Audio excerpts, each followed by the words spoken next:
those baby blues. Yeah, those baby blues.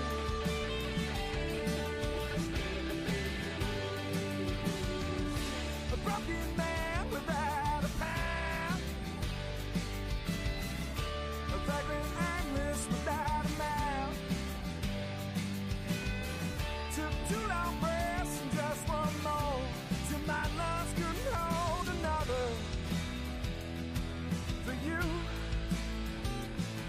and me,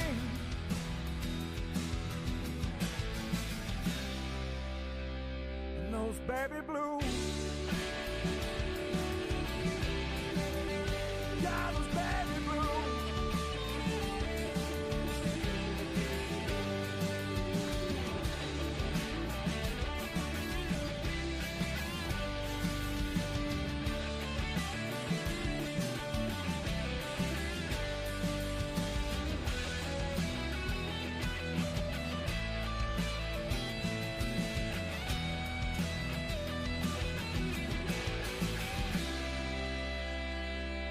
Baby blues.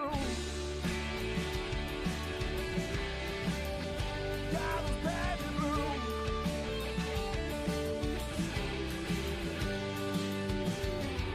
A broken man without a past, a vagrant aimless without a mouth. Some kisses your cheek and then grazes your neck, makes my lips so damn jealous. You and me,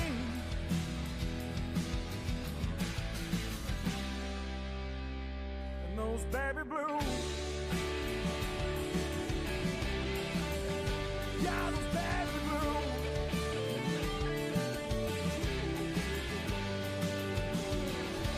Take my picture with you when you go out west, those baby blues.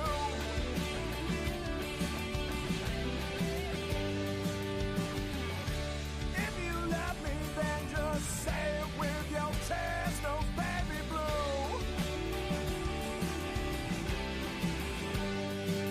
Now, don't forget about me, yeah, I will do my best, those baby blues. Oh, that's true for me and you.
Those baby blues. Yeah, those baby blues.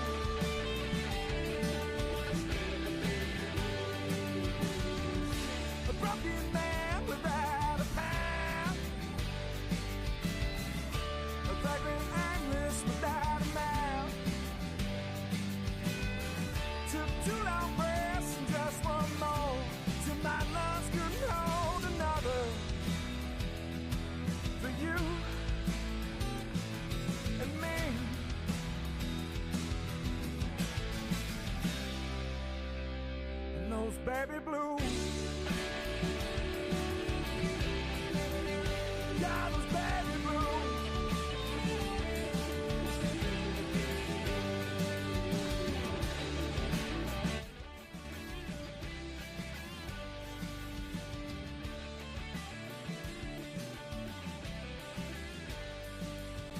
Yeah, what is up, 24/7 Buff Pandemonium? It's your guy, Swank. It is November 18th, a Tuesday at 8:33 p.m. Eastern Standard Time. That can only mean one thing.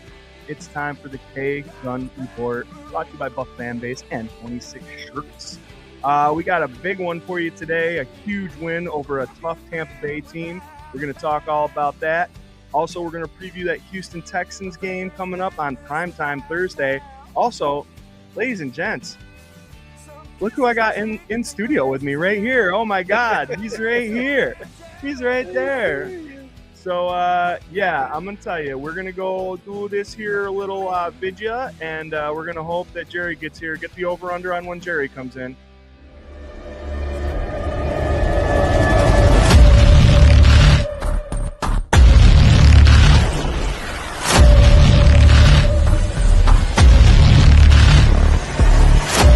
Hey Bills Mafia, this is Don Beebe of the Buffalo Bills, and you're listening to the one and only K-Gun Report.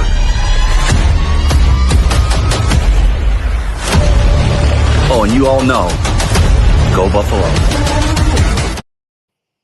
Oh, man, that Don Beebe stuff gets me going every single time. Welcome, guys, to another episode of the K-Gun Report.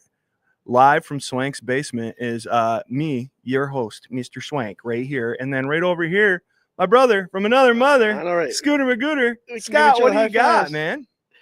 Oh, Victory Tuesday. I'm glad we're not having therapy today. We can talk about a win. It's like we've expressed our disappointment in Thursday night football games. I'm not a huge fan of them, but I guess the light at the end of the tunnel of this is if we can come out with a victory, we know how we stand on Sunday, and we can kind of relax if we come out with a dub. So I'm kind of excited about this. Thursday night football is a lot different in week 11 than it is week 3. So I'm pumped. We'll talk about it for sure. Hell yeah, we're going to talk about it. I think this mini bye is going to help us out quite a bit here too. I think we can hit this Texans team that's a little defeated, a little deflated, and maybe come back a little healthier on the other end. Oh, yeah. While we're waiting for Jared, which, again, get your over-unders in, kids. 269 of you tuning in right now. Let's see some times here, okay? 8:40 is the time. Let's go over and under. Over. I'm saying over. I'm going 8:45. Yep. Okay. The beautiful Ellen Lartz. What up, everyone? Bills versus Bucs game is on right now. There you go. TiVo that and watch this show. Or I guess do it the other way around. Either way, that's good. Hey, Alan. Good to see you. Our brother, Corey Blaine. What's up, Bills Mafia? Awesome win against the Bucs. Can't wait for Thursday night. Hell yeah. It does taste a lot better after this game than the previous game. I'll tell you that. Oh, yeah. Geez, I'll tell you that. We Cheers got to that. John Johns. Victory Tuesday once again. Great game. Hello, everyone. Go Bills. Hey, man. How's it going? We got Doug. Hey, everyone. Let's go. Time to stack wins and chill. Doug Augie. Stacking wins is nice. It's a beautiful thing. Let's see. We got Adam. Let's go Bills. Let's go K-Gun. Quick turnaround. Bring that same intensity on Thursday night. Yeah, absolutely, man. Yep. Absolutely. These guys. Ooh. I can't wait to get into I haven't written down my ups and downs, but I got them right in my head and my heart. I know exactly what I want to say. It's funny. In the beginning of the season, you write everything down. Well, but once you have the flow, yeah, you start picking things apart a little easier as the season goes on. So I went the opposite way. In the beginning, I wasn't really writing them down, and then usually if it's just me, I'm over at the main desk. We kind of got stuff set up a little different in here today, and I'll have like a notepad document. So this will be scooched over, and all my notes for the whole show will be like, right. Disclaimer, and I hate to ruin this for everyone, but a lot of people that do podcasts and live streams, they have multiple devices. I have a computer in front of me, fan first perspective, but we like to know what we're talking about. So when we're talking about stats and stuff, sometimes we pull it up. I can tell you when I don't use it, Swank, is rattle the reads. I don't use it rattle the reads. I hate to be that cheater. Yeah. Only you're a cheater at Rattle the Reeds if you don't show up to the show on time. Who's Rattleville anymore? Hey, What's up, Cookie? Cookie's in the comments. John's no therapy needed tonight. Hell yeah. Yep. John Diaz, what up, fellas? What up, John? Thanks for tuning in. What's up? I've seen that name before, but not often. Welcome back to the show, John Diaz. Yeah, man.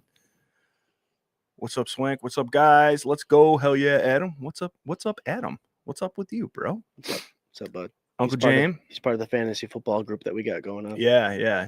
My fantasy, I could have came back, I think, if I would have had squeaked out this win. And I even played, I can't remember who I played against, but they had somebody in the lineup that was out, and I still lost. And it pissed me off. Yeah. I mean, I'm the manager. I can go in and put a player in to make your loss even worse than No. We're not doing collusion. All right. Hey, who's this guy? This is Sparta. Mafia Mount Up.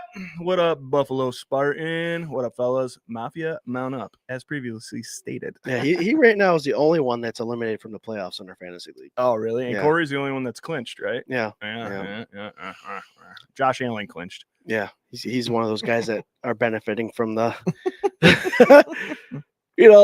I won't go there. I'm third in points and I think 11th out of 12th in overall. So I'm kind of annoyed with that. But that's all. I know you and Jerry takes it harder. That's why it doesn't play anymore, right? Yep. So, but for me, like, I'm not so much upset about that because I know like low scoring teams can be Super Bowl contenders. Oh, winner, yeah. 8-8. I always go back to the 8-8 Giants beating the undefeated Patriots. Yep. So it's like realistic in that point. My suggestion was if you don't like traditional scoring, which for me, I'm doing lousy in my dynasty, which is that way, and our fantasy league for 24/7. But guillotine, I am murdering in guillotine. It's Nice. awesome. I love it. And you think about it, like you have to win you have to beat somebody every single week. So real quick synopsis of the guillotine: someone loses every week. Yep. And their players become available. Yep, their And then players it's hit an the auction waiver at wire. that point. Yeah, so you Okay. get in my league, you get, hey Jerry, what's Wow, up? look at that! Hi, boys. Whoever 8:40. What was the time? It's right on. It's right on. Oh, Joe, we said shit. over under 840. Wow. I was listening to you over here. All right, so What if do I you, skibble out and in, give me a second because it's still probably loading.